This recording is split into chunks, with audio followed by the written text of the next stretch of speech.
Hi friends, welcome to I dreams. అసలు ఆ ఉపాసకులు అంటే ఎవరు? ఆ ఉపాసకుల్లో శ్రీ విద్యా ఉపాసకులు అంటే చాలా విశిష్టత ఉంది. ఖచ్చితంగా హిందుత్వంలో శ్రీ విద్యా ఉపాసకులకి ఒక పెట్టింది పేరుగా చెప్పుకోవాలి. మన ఆ శ్రీ విద్యా ఉపాసకులు కాకినాడకు చెందినటువంటి స్వామీజీ అంతా ఉన్నారు. అసలు ఆయన అడుగుదాం, అసలు ఏంటి ఈ ఉపాసకుల యొక్క ముఖ్య ఉద్దేశం ఏంటి, వాళ్ళు ఏమి చేస్తారు, ఎట్లా ఉంటుంది మీ జీవన వ్యవస్థ? శ్రీ మహాగణాధిపతయ నమః. శ్రీ గురుభ్యో నమః. అరుణకిరణజాలే రంజిత శావకా సా విధృతపటేకా పుస్తకాభీతిహస్త ఇతర కరవరాఢ్య ఫుల్లకల్హార సంస్థ నివసతు హృదివాల నిత్య కళ్యాణశీల. మనకి దేవతా స్వరూపములు హైందవ సంస్కృతిలో చాలా విశేషంగా బహువిధంగా కనిపిస్తుంటాయి. ఏకం సద్విప్ర బహుధా వదంతి అగ్రం యమం మాతరిస్మాత్ ధాతి అని ఒకే పరమాత్మని అనేక స్వరూపాల్లో దర్శించడం మన హైందవ సంస్కృతిలో వేదములలో చాలా గొప్ప విశిష్టత. ఏ రకంగా మనం సాధన చేసి ఒక మంత్రాన్ని స్వీకరించి దాన్ని దేహంతో సకల ధర్మములు కూడా దేహం ఉంటేనే చేస్తాం. సకల ధర్మాలకి ఆశ్రితమైనటువంటి ఈ దేహాన్ని శుద్ధి చేసుకుని క్రియలో భాగంగానే షట్చక్ర సంశోధనతో పాటు సహస్రార కమలంలో ఉండేటువంటి ఆ అమ్మవారి యొక్క అమృత శక్తిని పొందటమే శ్రీచక్రార్చన యొక్క విశిష్టత. ఈ శ్రీచక్రంలో లేని దేవత లేదండి. సమస్త దేవతా స్వరూపములు కూడా ఆ బిందు స్థానంలో బాలా త్రిపుర సుందరిగా అధివసించి ఉన్నాయి. ఆ శ్రీచక్రార్చన స్వీకరించినటువంటి వారు అయ్యో అభిషేకం చేయలేదే, వినాయకుని పూజ చేయలేదే, పలానా తీర్థయాత్ర చేయలేదే అనేటువంటి మీమాంసం ఉండదు. సకల విద్యలుకి మూలస్థానమైనటువంటి ఆ అమ్మవారు అంత్యము ఆది మొదలు కూడా ఆ శ్రీ విద్య. అందుకని దీన్ని శ్రీ విద్య అన్నారు. సకారం శక్తి స్వరూపం అయితే ఇకారం ఈశ్వరత్వం. ఈ శ్రీ బీజం మనకి సాధారణంగా ప్రతి వ్యక్తి పేరు ముందున శ్రీ అని గౌరవంగా మనం పిలుస్తూ ఉంటారు. అంటే లక్ష్మీదేవి అమ్మవారని ధనం ఉంటుందని. ధనం అంటే సంపాదించుకుని లౌకికంగా దేహం ఉన్నంతవరకే అనుభవించేది కాదండి. పారలౌకికమైనటువంటి విశేషమైనటువంటి మోక్ష సామ్రాజ్య సిద్ధి కూడా మనకు కావాలి. అది కలియుగంలో మనకి శంకరాచార్య వారు వేదాంగాలను యజ్ఞాగాది క్రతువులను చేయలేని సామాన్యులకు ఈ యొక్క శక్తిని అందించడం కోసం 15 అక్షరాల్లో నిబిడీకృతం చేసినటువంటి గొప్ప విశేషమైన యోగ ప్రక్రియే పంచరసాక్షరి.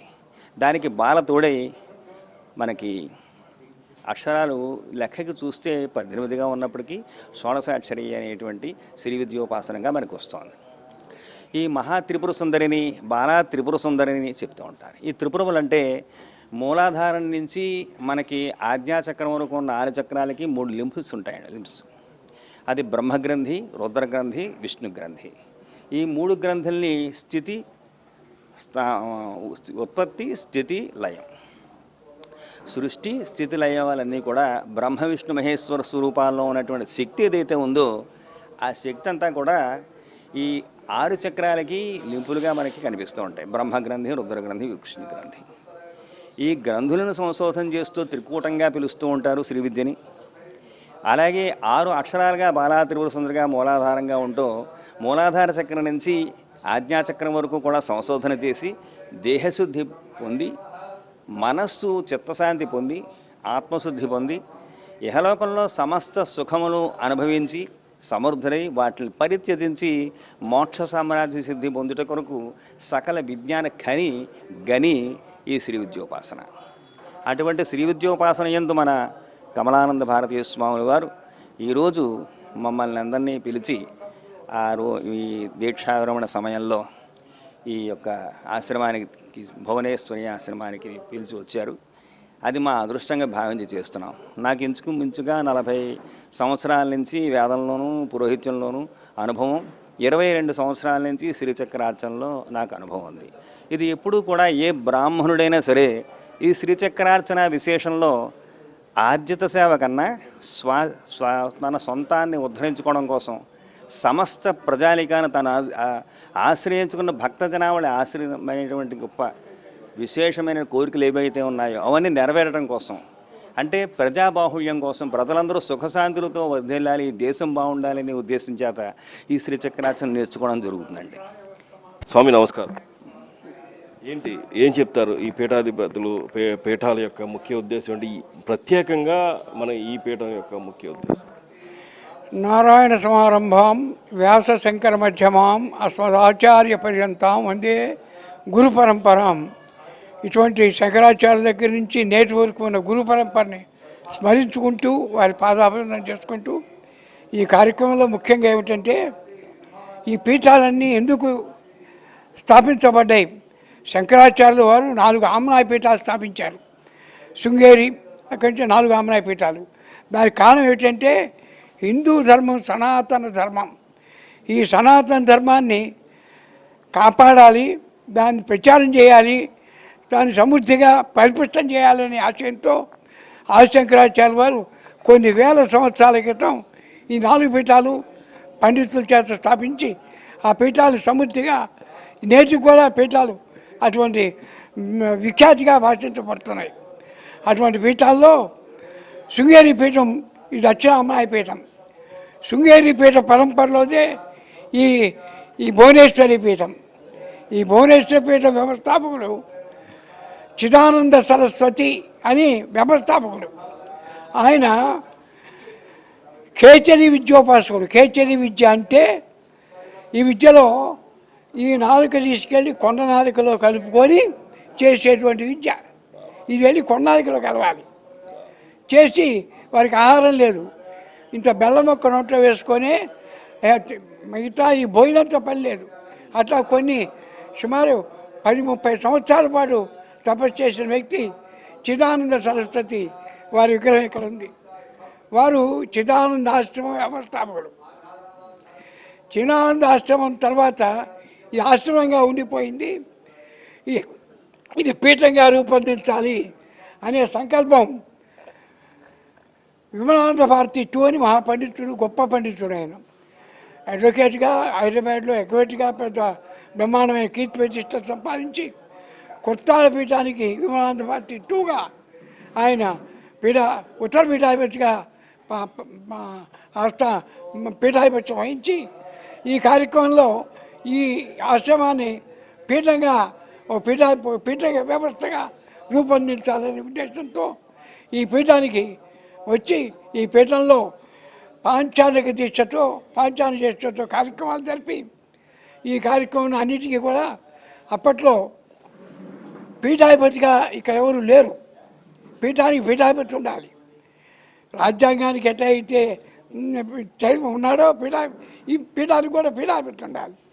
పీఠాధిపతి లేదు కాబట్టి అప్పుడు మానవుడు పులిగడ్డ సుబ్బారావు గారని గొప్ప పండితుడు, సంస్కృతాంతాల్లో గొప్ప పండితుడు, శ్రీ విద్యలో నిష్ఠాతుడు, కళ్యాణ భారతీ స్వామి అంటే జగద్గురు కళ్యాణ భారతీ మహంతాచార్య ఆయన యొక్క శిష్యుడు శ్రీ పులిగడ్డ సుబ్బారావు గారు వారికి సన్యాసాశ్రమం ఇచ్చి ఇక్కడ వారిని సత్యానంద భారతిగా ప్రథమపీఠాధిగా ప్రతిష్టం చేసి వారి చేత ఇక్కడ భువనేశ్వరి అమ్మవారిని ప్రతిష్టాపన చేశారు. భువనేశ్వరి అమ్మవారిని ప్రతిష్టాపన చేయడం అంటే సామాన్యమైన విషయం కాదు. భువనేశ్వరి పీఠం ఒక కర్ణాటకలోనే ఉంది, హంపీలో, ఇంకెక్కడా లేదు. అటువంటి భువనేశ్వరి విద్య మహావిద్య, చాలా గొప్ప విద్య. అటువంటి భువనేశ్వరి విద్య ఉపాసనతోనే ఆయన విద్యారణ్య స్వామివారు హంపి సామ్రాజ్య స్థాపన చేయగలిగాడు. అటువంటి విద్యారణ్య స్వామివారి ప్రచోదితమైనటువంటి భువనేశ్వర పీఠాన్ని ఇక్కడ స్థాపన చేసి శ్రీచక్రాన్ని స్థాపన చేసినటువంటి మాన్యుడు శ్రీ విమలానంద భారతి వారి చేత పీఠాధిపతిగా అభిషక్తులు కాబడినటువంటి సత్యానంద భారతి వారు అసామాన్యమైన ప్రతిభా సంపన్నుడు. శ్రీ విద్యలో ఈ ఆగమ విద్యలో కూడా మంచి ఆగమ విద్యలో శ్రీ విద్యలో కూడా నిష్ఠాతుడు. ఆయన స్థాపించారు. ఆయన టైంలోనే ఈ పీఠం చాలా అభివృద్ధి చెందింది.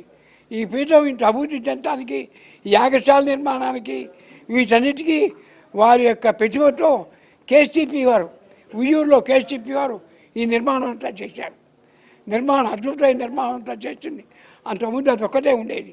ఈ మొత్తం నిర్మాణం చేసి కేసీపీ వారు ఈ పీఠాన్ని ఒక సుప్రతిష్ఠితం చేసేటువంటి కేసీపీ వారి సహకారంతో శ్రీ సత్యానంద భారతీ స్వామి వారు అద్భుతమైనటువంటి ఈ నవరాత్రులు శ్రీచక్రార్చనలు జరుపుతూ ఇక్కడ ఈ రుద్రమండలి అనేటువంటిది గొప్ప వ్యవస్థ స్థాపించారు. రుద్రమండలి అనేటువంటిది శ్రీచక్ర రూపంగా ఉన్నటువంటి శివలింగాలు, ఒక్కసారి 340 శివలింగాలతో చేసినటువంటి కళ్యాణ భారతి స్వామివారి రూపకల్పన ఈ ఈ ఈ రుద్రమండలి.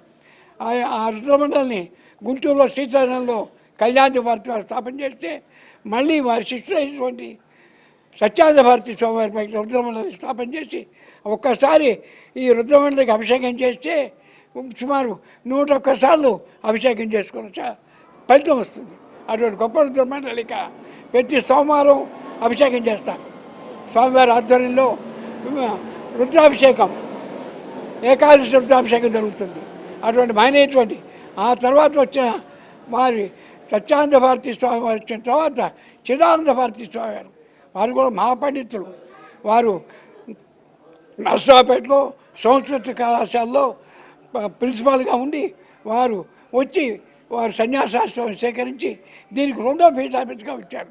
వారు కూడా శంకరాద్వైతం ముందు అనేక శంకర గ్రంథాలు వారు రాసి వారు విష్ణు సహస్రనామానికి భాష్యం కూడా శంకరాచార్య వారు విశ్వాసనామానికి మళ్ళీ తెలుగు చేసిన వాడు చిదానంద భారతి స్వామి వారు. వారే ఒక విధంగా చెప్పాలంటే విశాఖ శారదాపీఠానికి కూడా స్వరూపానంద స్వామివారికి పీఠాధిపత్యం ఇవ్వడానికి వారిని అభిషక్తులు చేసింది కూడా చిదానంద భారతి స్వామి వారు. అటువంటి మహనీయుడు, చాలా విద్యా సంపన్నుడు, సంస్కృత ప్రాంతాల్లో గొప్ప సంపన్నుడు. ఆయన ఈ పీఠాన్ని విద్యాపరంగా అభివృద్ధి చేశాడు. ఆ తర్వాత వచ్చిన వారి పీఠాధిపతుల్లో 2-3 జరిగి ఇప్పుడు వచ్చిన పీఠాధిపతి కమలానంద భారతి స్వామివారు. కమలానంద భారతి స్వామివారు అసామాన్య ప్రజ్ఞాధురంధరుడు. కొన్ని వేల కిలోమీటర్ల పాదయాత్ర చేసి దేవాలయాలన్నింటినీ పరిపుష్టం చేసినవాడు.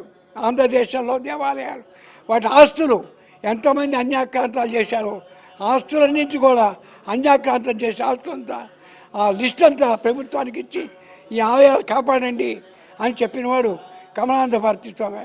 సామాన్యుడు కాదు ఆయన. ఒక ఆర్ఎస్ఎస్లో ఒక ప్రముఖ కార్యకర్తగా, ప్రచారకగా, బ్రహ్మచారిగా ప్రచారికగా చేసి అద్భుతమైన హిందూ ధర్మానికి సేవ చేసినవాడు, సేవ చేస్తున్నవాడు ఈ కమలానంద భారతి స్వామి వారు. వారు కూడా కుర్తాల సిద్ధేశ్వరానంద భారతి స్వామి వారి దగ్గర సన్యాసాశ్రమం స్వీకరించారు.